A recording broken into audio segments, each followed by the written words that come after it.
This episode is brought to you by Pantenius Yacht Insurance.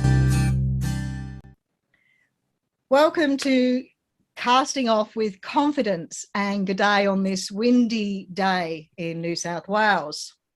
I'm Jackie Parry, and today I have with me Ivan Signorelli. Now, I want to tell you a bit about Ivan before we delve into a chat. He has a boatload of achievements. I'm just going to summarize them now because we don't have that much time.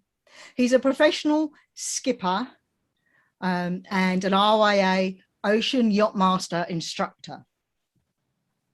With his professional skipper qualification, he does deliveries. He's done 5 Sydney to Hobart races, where on 2 occasions he was the skipper and on other occasions he was the navigator.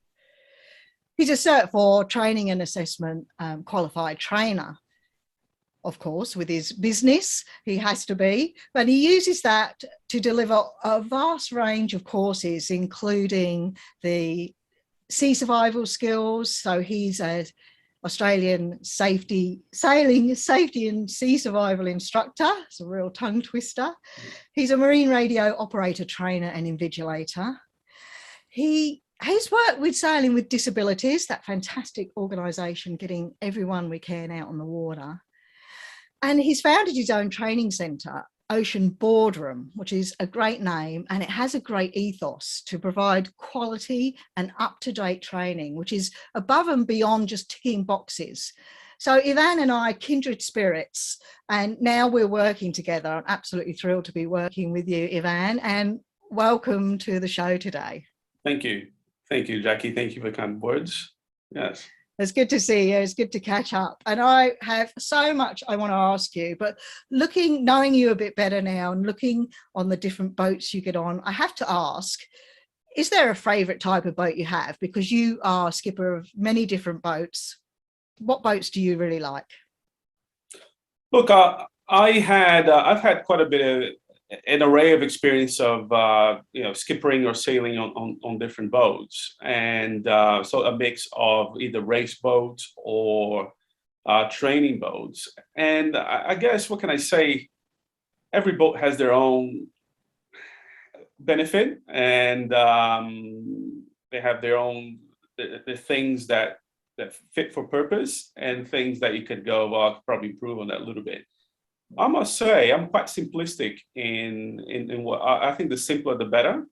I've spent quite a bit of time sailing on Beneteau 40.7s, obviously through instructing, because they're great training boats. And they're great training boats because they're good size, so they're quite seaworthy, and they're quite comfortable as well, and they perform really well, so they sail really well. And I always thought these Beneteau 40.7s, or even the newer Beneteau 45 first 40s, I find them to be very versatile, reliable vessels. I mean, some of these boats I've been teaching on, they've been around for nearly 25 years. And if they've lasted this long with students, it's a testament to their quality, really. And I think they're quite good value in what they're worth. I think I've spent a lot of time on more expensive boats with all the frills, and I just felt that it was actually a liability rather than an asset, having all these different systems and assets, because you just... Oh, we got a frozen screen. Oh, like being on a boat. Stuff happens that you have to deal with. What's our emergency procedure here? What we're going to do to solve this? Welcome back. Got the anchor down? We did, yes. It's all that wind, I guess. Yeah. Well, we have to be ready for everything on a boat, so and in the office and classroom.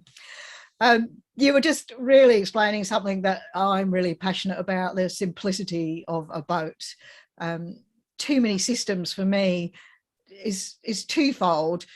Too many gadgets, things go wrong, more expense, but also that reliability on gadgets and relying on that rather than your own skills. And that was the kind of thing you were talking about. Yeah, I like to say that buy a boat as complicated as you're able to fix everything on it. So the more stuff you have, water makers, generators, 240-volt electric systems. If you're prepared to be able to fix all these things and you have the money to fix them, then knock yourself out. Yeah. But if you don't, then you don't want to have them on board, because when they break, you can't ring, the tradie down the street to come fix it.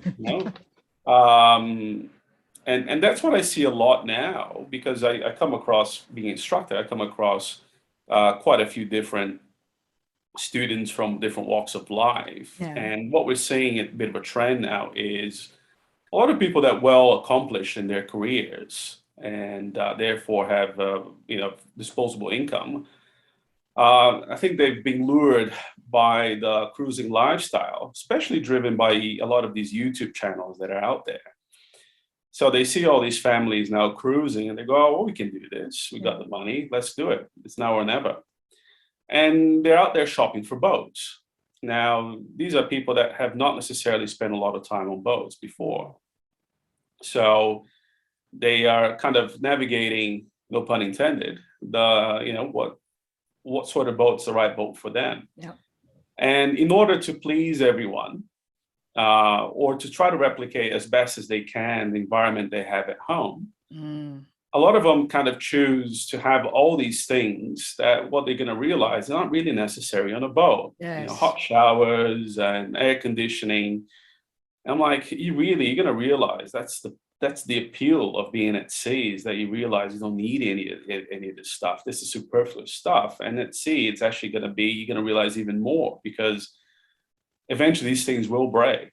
Yeah. It's not a matter of if, it's when. And then you're going to be like, well, you're going to be used to having that on board, and then you're not going to have it anymore. And spend time fixing it. And spend time fixing and waiting for parts and all those things that people that have done bit cruising know already. That's the reality. So part of my job now is being actually educating people on this, that it's not only teaching them how to read a chart, it's actually, look, you are going to be it. The buck stops with you when it comes to making sure everything's working, and you got to transpire confidence. If things are breaking and you're panicking, and you're yelling, you see the husband yelling at the wife or vice versa, it's just not going to be fun. And if it's not fun, then it's, before you know it, you're going to have your boat out for sale, and then you're going to be back to land life again. I couldn't agree more. Yeah, I'm the same. I try and educate people with that knowledge, and you're right.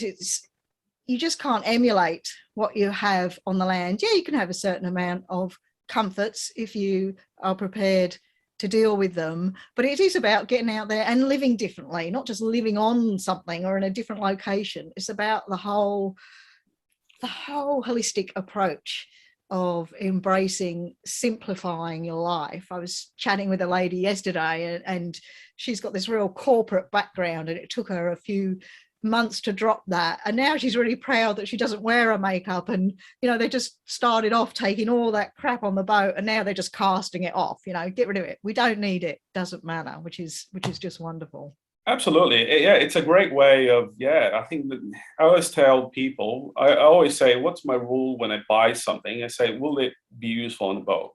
Yeah. If it's not, then I probably don't need it. Yeah, that's a great tip. Unless it's like gardening equipment, of course. Unless what, sorry? It's like gardening equipment. Yeah.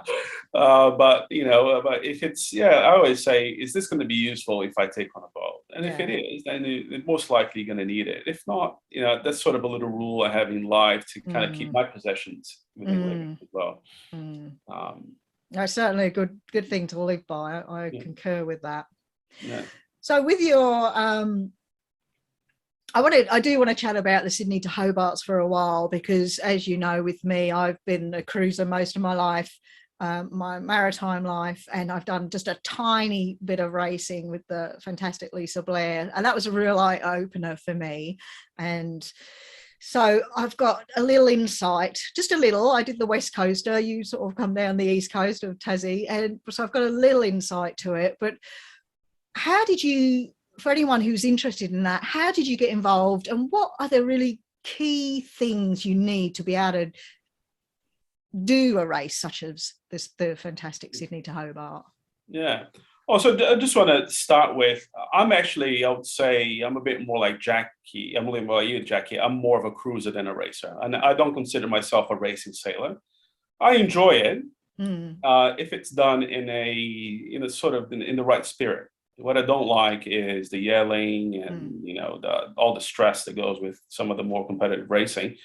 But sailing for me is not about stress. It's about adventure. It's about enjoyment. And I find a lot of people that race don't really get that. They just get yelled at. Having said that, a lot of my experience has been with cruising, but something about ocean racing that I quite enjoy, because I don't regard it as a race against other boats. I regard it as a race it's almost against yourself. It's almost like a challenge, and there's the element of adventure in it, which I quite enjoy. So that's what kind of pulled me into doing the Sydney to Hobart. Is just that it wasn't so much, it was more the adventure of it and that unknown factor of what are we going to encounter on the way, which is very different to say around the Cairns racing. That can be fun as well, but it doesn't have that same sense of adventure with Sydney to Hobart. Luckily for me, I had spent quite a bit of time doing offshore cruising and offshore team instructing. And so that prepared me for the conditions I was potentially going to face. I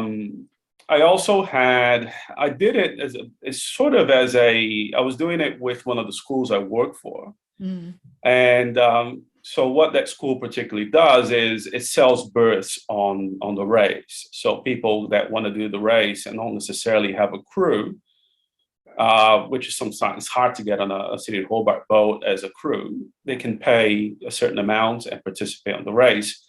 So this is the organization I was working for, and they offered me the opportunity to come and do it. On my first time, it was like, look, there's an extra room here. Would you like to come on board? And I'm like, yeah, absolutely. And so it was, I wanted the extra experience. It was early on in my teaching career, so that would have been good. Kind of gives you that credibility as well. Yeah. And of course, I wanted to have a bit of fun as well. And that's how I got drawn into it. And I must say, it was addictive. I did it. That particular year, I think it was 2013, that was a rough race. Right. So we had, it was unlike the last couple of races have been relatively easier, a lot of downwind racing. This one was, I think we had gale force winds coming across the Bass Strait. And it was pretty much like that all the way down to Hobart. But there was something addictive about it, and I don't know how to explain it. It's a bit like self-punishment. But at the end of it, I wanted more of it. It's the whole experience of the start and then going through these different changes in conditions and going through that gale, and you're like, wow, I just felt like this is living. This is really fun. And I had full trust on the boat that we were on. It was the boat we were sailing was built by Don McIntyre, who was well known for big, long distance adventure racing. So he built that boat for him. So the boat was tried and tested. We knew it really well. It was a very simple, strong boat. Yeah. And I had a couple mates on the race. So I thought, I knew the people, I knew the boat. So I felt confident in that we were going to get there at the end. And and we did. It was it was a bit rough at times, but we had a great time and and once you get to Hobart, it's such a great vibe. That's one of the great things about it. Yeah. Yes, I've experienced that, and a lot of fun. Yeah, it's a lot of fun. It's good fun, and we had some fun people on the cruise, so it just became such a great experience. I thought, well, I'd like to do this again. Yeah. I can relate to that very much. My first experience of Bass Strait was 40-knot headwinds, so I can understand that sort of taking the punishment, but still going, oh, I could do that again. Whatever that means is a bit strange, but I understand that challenge. And I think for me, it's you have to draw on every skill you have, not just your maritime skill, but your personal skills and your tenaciousness and your patience and everything you've got. And there's something really nice about stretching every skill you have and pulling it together. And that's a real attractive thing. But the other point you mentioned there, which is another really good point for people interested in cruising or racing and stepping into this world, is getting to know your boat. And you said something that I say a lot, that you had faith in that boat and you were comfortable on it. And for me, that is one of the fundamental things when I talk to people, you know, after training, I talk to a lot of people, probably like yourself, they come back to me and say, oh, I just did some blind navigating and I nailed it and things. And they're still a year or 6 months on their boat. For me, it's 2 years to get used to your entire boat. If you're cruising, if it's a shorter time on a race, you have to know the boat and know the people. But once you know that boat, you have faith in it. And that goes a long way to get rid of seasickness and fear. When I sailed with Lisa Blair, that was new to me. You know, she loves surfing down waves. You know, we had a storm in the Southern Ocean and, you know, 20 knots down waves. That was great for her. And I was like, why aren't I scared? Why aren't I nervous about this? And I just went, well, I have faith in Lisa. I have faith in me and I have faith in the boat. Yeah. And so I think that's a key point you make there. Absolutely. Like of all the Hobarts, there's one that I did not finish, and it wasn't. So I've done, out of the 6 Hobarts I've done, 5 of them were on that I started. I finished 5 of them. Right. And the only one, and the other 5 I finished was on the same boat, was on the McIntyre. There was one Hobart I did not finish. In fact, I won the Sydney to Eden race. Okay. I got the prize for getting to Eden first. And it was on a different boat. And before starting the race, I was skippering that boat. And I never thought that was the appropriate boat for this sort of race. And we had some issues prior to the race that we scrambled to fix just to get to the start line. And honestly, if I had it my way, I probably wouldn't have done the race on that boat. But I had some situations were out of my control. You know, yeah. I pretty much had to start the race. But I did not start that race comfortable with that boat. And the result was we had all sorts of breakages to the point where we had to abandon the race prior to getting to the best straight. And I think it was the right decision. Yeah. So knowing your boat and knowing that your boat can handle certain conditions is absolutely key to confidence and enjoyment. Absolutely. Yeah, couldn't agree more. Your own personal capabilities and the boats. Absolutely. And that decision making to me is good seamanship, as I know it is to you. You know, it's not all about, I tell cruisers, if you leave and something goes wrong and you come back to the same port or a port you didn't intend to get to, that's still a successful voyage because everything's intact. Yeah, absolutely. Yeah.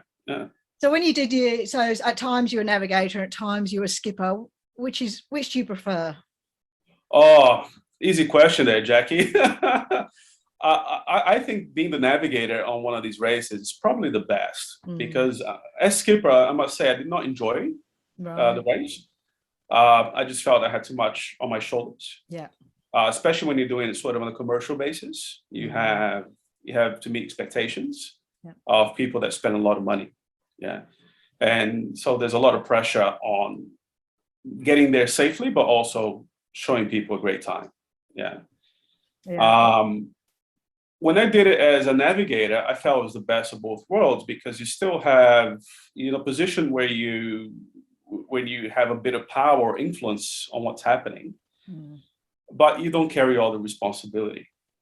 And I felt that quite liberating. Yeah. So, the buck stops with somebody else, but you're still making some decisions there. And I felt that was a great position to be in. Yeah. So, if I were to do the race again, that's probably the way I would prefer to do it. And I had a lot more fun. Yeah. And I enjoyed a lot more. And I think that's what it's all about, really. Yeah, absolutely. Yeah, that makes a lot of sense. And for people like me who haven't raced or not done much, what's the key differences between navigating when you're coastal cruising and navigating in a race? I'm guessing it's the technical side with the weather thrown in and getting out in front, but can you elaborate on that a bit more? Yeah, that's a great question. I think well, I would say 80% of it is the same, isn't it? You're trying to not only determine what is the weather going to do and how best can you use it. Yeah. Mm. I guess when you're cruising, you're also looking at, for example, what are some places we can stop along the way, and whereas when you're navigating within racing, ocean racing, I think what you're trying to do is get from A to B as quick as you can. That's always something slightly different than cruising. Cruising, you want to be efficient, but you're not necessarily. It's not a race to a Yeah. destination. Where here you're trying to get as quick as you can. And also when you're doing racing, you don't have control when you leave. So you're Mm. leaving at a particular in time, and you're going to have to deal with the conditions that are handed to you after that departure time. Whereas when you're cruising, you have a bit more control. Let's leave here because this is what the wind's going to be like. It's going to be a lot nicer. You don't have that choice. So what you're trying to do is you're trying to get from A to B as quick as you can with the conditions that you're given. Also taking into consideration the vessel you're on. Yeah. And how best, what sort of wind angles and points of sail does that vessel perform the best at? So it's that sort of it's those sort of considerations that you're making when you're navigating in such a race, and you're also analyzing different models, different weather models, and you're trying to find, all right, are the models agreeing? If they're not agreeing, which models are agreeing, and what's going to be happening a few days down the road? Which is, I think cruisers should be looking at the same thing as well. Yeah. But ultimately, there's a bit of strategy involved because you're almost taking a gamble. Which model am I going to back myself on? Yeah. And then just trying to get there as quick as possible. You're not too worried about comfort. Comfort's not one of the things here. Yes. If you have to smash into weather, that's what you do. And whereas cruising, you're trying to use the weather as best as you can to have a good, efficient, safe, comfortable trip. And that's good. Yeah, and obviously getting to it, and taking into account hazards on the way and things of that nature. Yeah. I had to smile when you say comfort doesn't come into it. When I first jumped on Lisa Blair's boat, Climate Action Now, and I just sort of went, all right, so where are the cushions?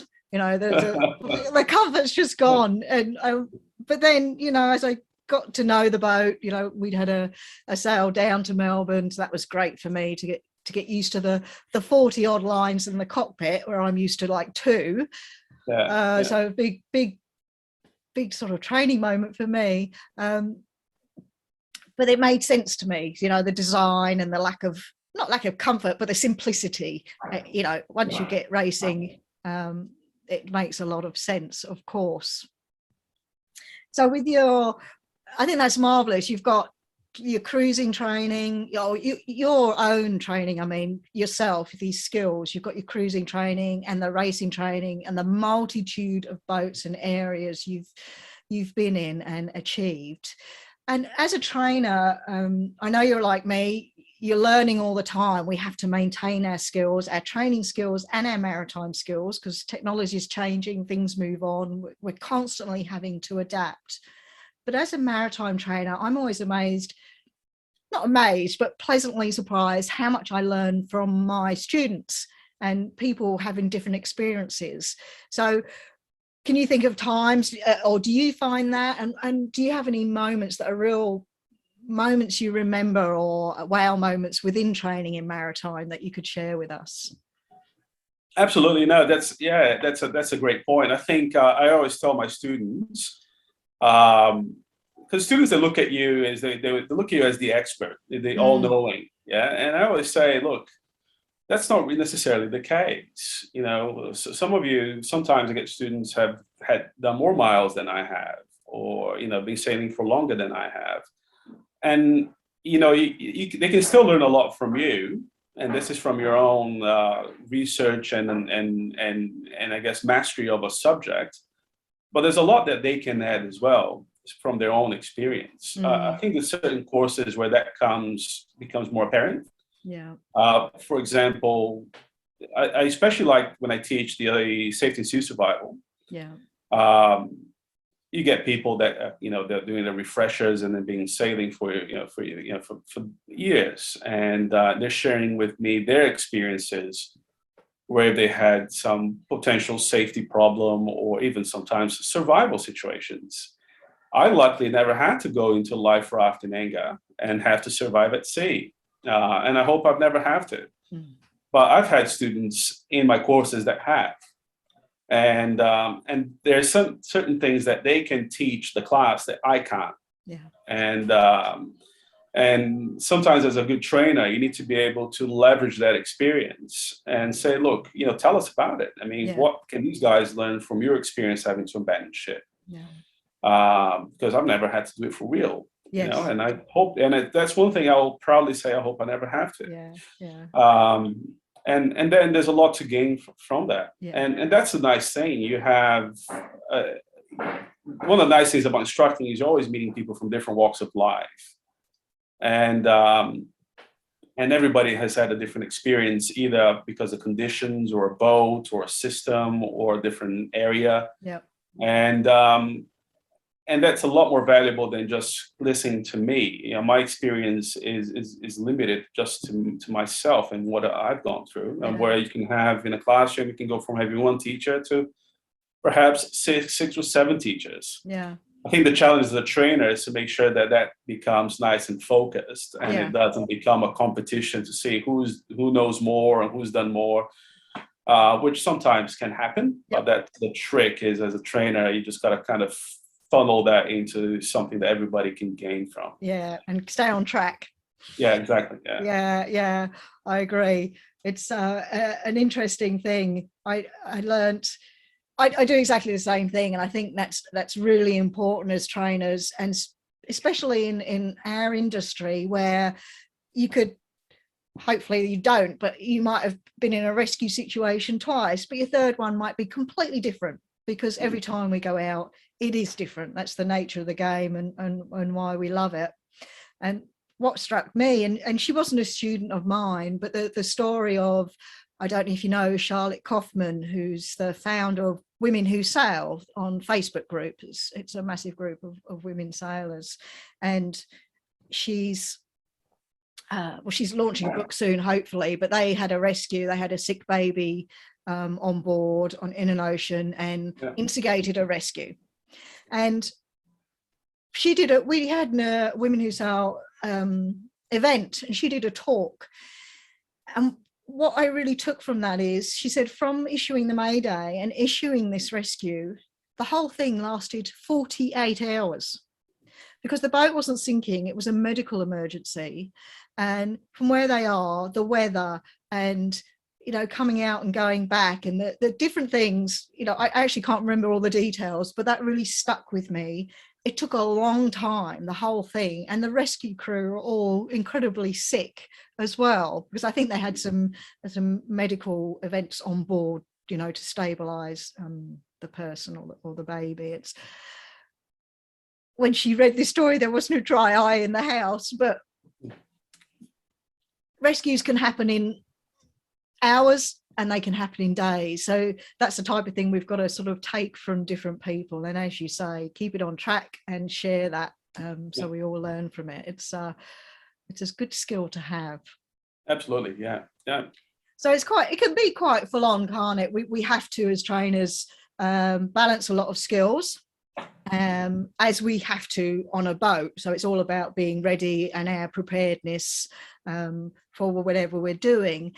So I like my downtime, and my downtime is with 4 huge horses that are just have amazing characters. What's your downtime? What's your go-to to release and let everything go?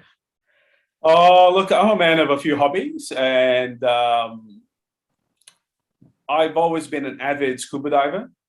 Yes. And I absolutely love it. It's my happy place. So I guess I got 2 happy places. One is diving. I think there's nothing for me. My nirvana is going on a dive trip to some remote location where you're completely off the grid and you're doing 4 or 5 dives a day in nice, tropical, clear blue, warm water. nothing beats it. And I hope this lockdown is over because I need it. Yeah. I need a bit of that, and that to me recharges my batteries really quickly. Mm.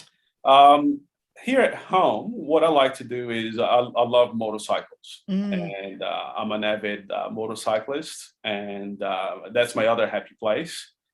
Is I like to get on my motorcycle and go for a ride, and for me, it's my meditation. It's Yeah. the way I meditate is just getting on the motorcycle, and that's the way I clear my head. Yeah. Yeah. Yeah. I can relate to that. And with your here at home, we have the horses, we have our boating, I won't say hobby, business, or the whole thing, whatever it is. So with that, my husband is a motorbike enthusiast, so we have sort of probably the three most expensive hobbies in the world, so consequently we're skint much of the time. But I'm amazed, I always find that with sailing, a lot of the same people like horses and like motorbikes, and it's something about, I think, the adrenaline and the having to deal with it moment by moment is very much part of it. Those come together, and I know when I'm riding my horses, I have to be right in that moment, right there. Everything else is gone, absolutely everything. And I'm sure it's the same with diving and on motorbikes. Yeah, there's something meditative about it, Yeah. because you kind of forget about all the other things that are happening, around you. And now you just focus on that. And I That's the think release. that's the release. Absolutely. It's some people are just happy to sit by the beach and close their eyes, or they do it at home. That doesn't really work for me. Yeah. But the equivalent to me is to go on a long motorcycle ride and twisty, like little twisty roads. I just absolutely love it. And I think sailors, we're people who have a high tolerance for risk and the unknown. Yeah. And we kind of get attracted to activities that are similar. I think that's what drives us. Yeah. Is whether you're cruising or racing doesn't really matter. I think we just enjoy one that just the interaction with nature is one of the things that we truly enjoy. I'll say more cruisers more so than maybe racers, but that could be wrong there. But also it's that constantly dealing with the unknown. Yeah. There's a factor of enjoyment in that, and you mentioned something quite interesting. You can see that a lot of people that enjoy sailing or scuba diving or horse riding, they tend to have similar hobbies. Yeah.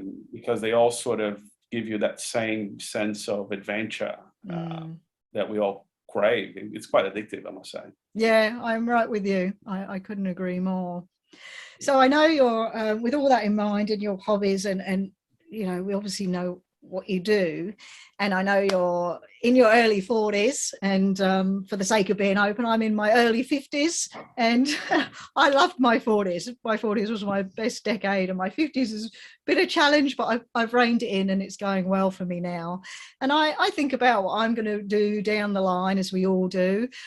What does your 50s look for you? Where are you going to be in 10 years' time? Is it off cruising into the sunset, or is it just training? Do you have a plan? Look, I would say I've had this discussion with my partner a few times. She's not a sailor and hasn't done a lot of sailing. But I told her, like, one thing I want to do is I want to go on an extended cruising adventure. And I see myself doing that probably in my 50s. Right. I think right now, could I do it right now? Probably, but I just don't feel like doing it right now. I don't have that urge. Yeah. My urge right now is to kind of succeed professionally. Yeah. And kind of be able to look back and say, oh, I built something interesting here.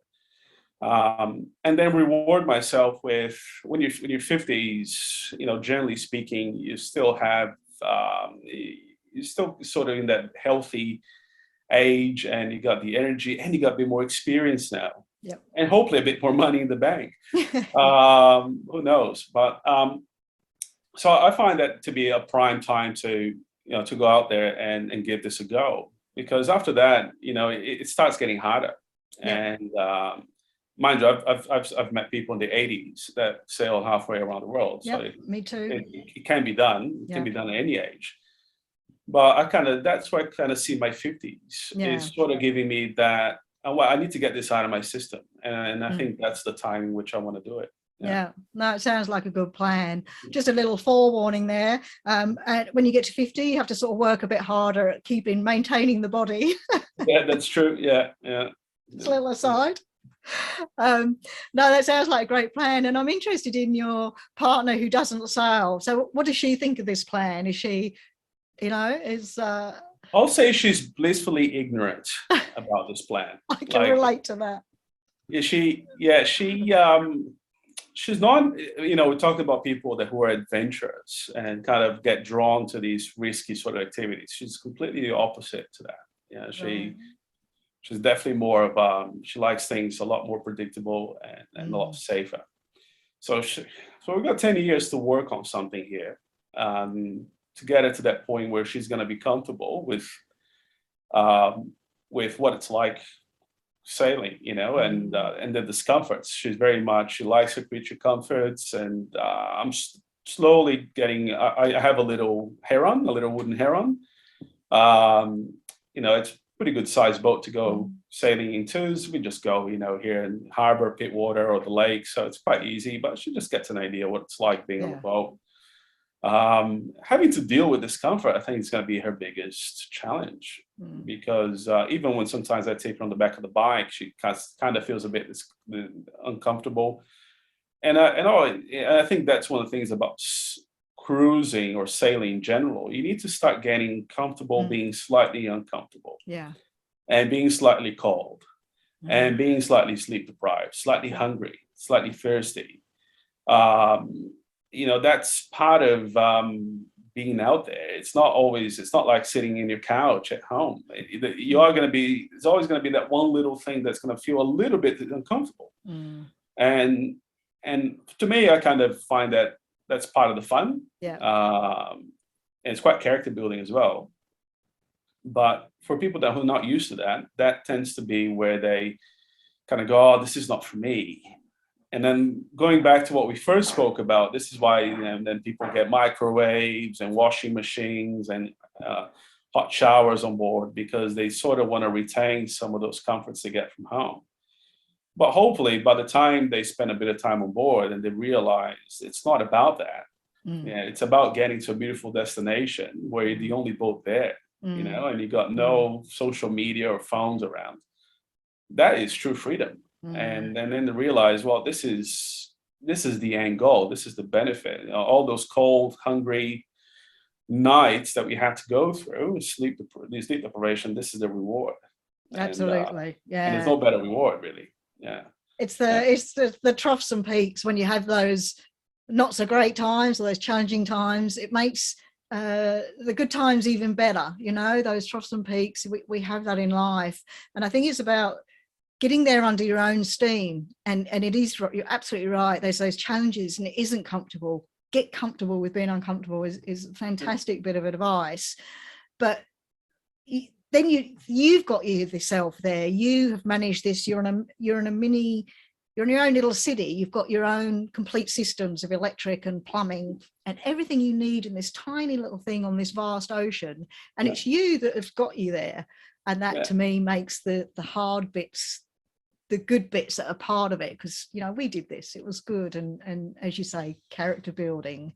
And your partner's very lucky because she couldn't be in better hands. You probably got that gentle training on the way, as you said, and who better to go out there with someone who's got all this experience and qualifications under their belt. So hopefully, I think you start slowly, watch some of those YouTube videos that inspired so many, and kind of start getting, understanding what it's about. And so I got a good 10 years here to get ready, and then start putting, getting some plans into place and go live the lifestyle, I guess. Yeah.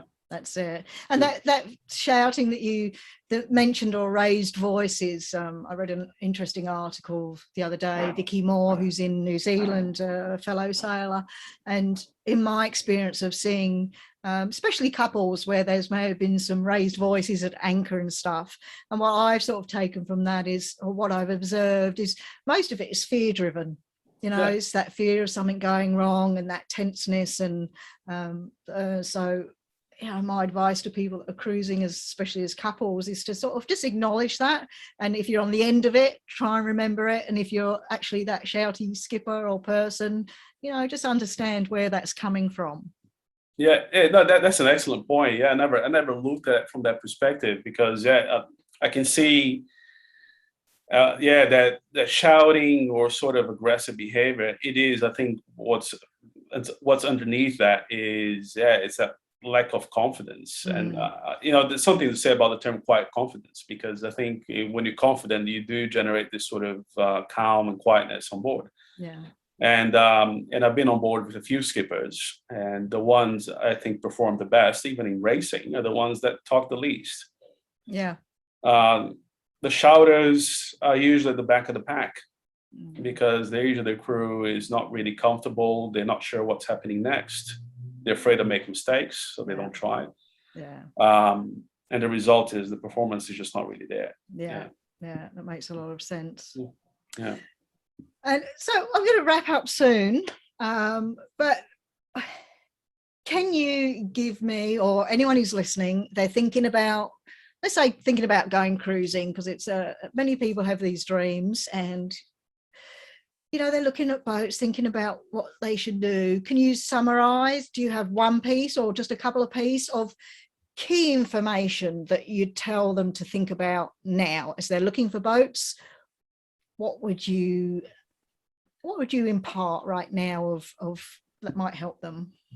Yeah, that's a great question and a great point. I think for somebody who is looking to get into this, get into this lifestyle, I think the first thing is education is really important. Education in all aspects. You know, start learning about different boats. Start reading about it. Start talking to people about it. What sort of boat do you want to go on? You know, what's going to be the right fit? Is it catamarans? Is it monohulls?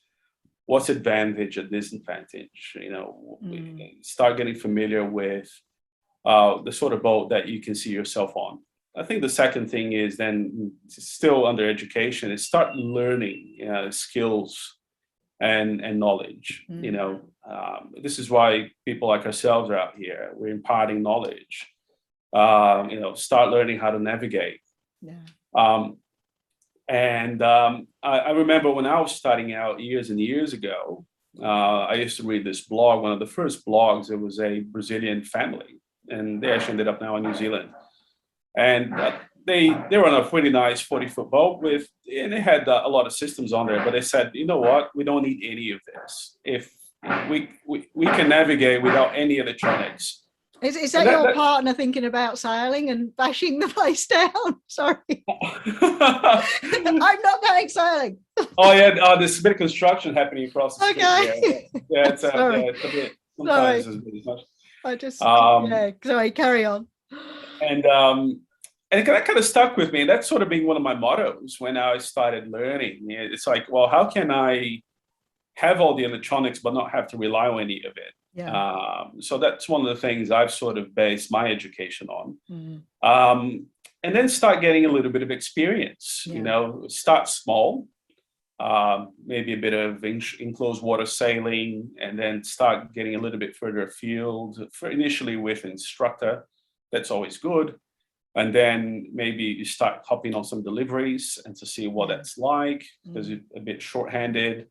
And you may not have the entire support instructor will give you, but you still have some support. And I always say, start slowly stepping out of your comfort zone. But always build up the knowledge that you need in order to do that. And as we know, with boating, cruising, sailing, you're never going to know everything. There's always, I'm always learning stuff. I say I'm a master, a jack of all trades, master of none. because there's always something new to learn, Yeah. whether it's electrics or plumbing or sales or shipwright, navigation. You're never going to be an expert. There's no expert on everything. You're going to have natural tendencies to specialize in one area because that's what you enjoy.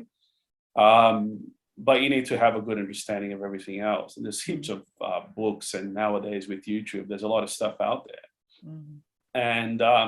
And it's just starting to build that knowledge database that you're going to need later on. I think that's probably the way to approach it initially. Yeah. Yeah, I think that's right. That's very sage advice, and a great way to think about casting off with confidence. It's building that knowledge gradually, and because if you look at the entire picture, it'd be quite overwhelming. You're probably the same. You get people coming to you going, God, where do I start? There's everything. There's weather, there's passage planning, there's the boat, there's the systems.